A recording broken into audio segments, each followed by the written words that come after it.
But if we were to take a step back and say, if you were to give me your 20-second or 1 minute elevator pitch of what Supreme Ruler is to folks who are not familiar with the series, how would you describe it? Well, I'll have to restrict myself to an elevator pitch for one of the titles. So I'll talk about Supreme Ruler Ultimate, which would still be considered our flagship title because Galactic Ruler is still in early access, so it wouldn't become flagship for a little bit. So the elevator pitch for Supreme Ruler Ultimate is that we've created a game that you can start in modern day, Cold War, World War II, or with a small DLC in World War I.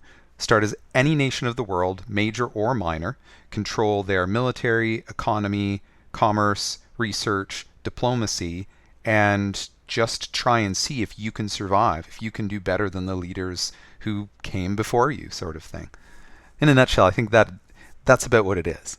Yeah, and I think to that point, it was always interesting to me. Is it Supreme Ruler 1936? I forget which one. There's one where I was playing as Italy right before World War II, and I was trying to deal with the invasion of Ethiopia and how difficult some of that stuff was. A lot of times you read about like World War II history, and it's kind of like, haha, Italy, struggling against a non-industrial power, but it I think the game does an interesting job, as we were talking about the battlefield side of things, where it really does model things like supplies and sort of the difficulty of supporting large forces in different types of environments, while also giving you that sort of holistic command of your industrialized nation and the politics of the nation as well. So it's a really sort of unique blend of challenges and gameplay design choices, and it's quite enjoyable.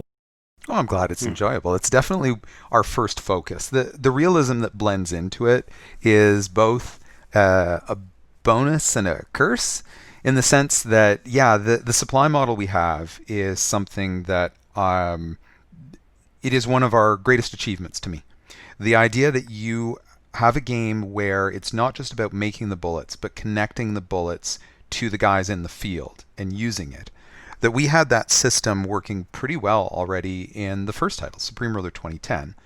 And that first title was not a huge commercial success. It just really got us noticed on the market. But one of the interesting things a story that came out of developing Supreme Ruler 2010 was we did actually sell if I recall correctly, it was a license for 30 copies to West Point, because they wanted to use the fact that our software forced their students to consider the fact that it's not just about getting the tank to the front line, but about the logistics of keeping it shooting and moving while it's at the front line. And to this day, nobody's ever checked on how much their curriculum used it. But it's a little point of pride that we take to be able to say West Point thought our supply model was good enough to do that. And it's definitely we've already on our forums, I know that Tortuga, Eric, you've at least followed some of this, to know that we've already announced we're going to be doing a Supreme Ruler next gen. That we haven't said what the era is going to be, and there's still discussions amongst the team what it's going to be.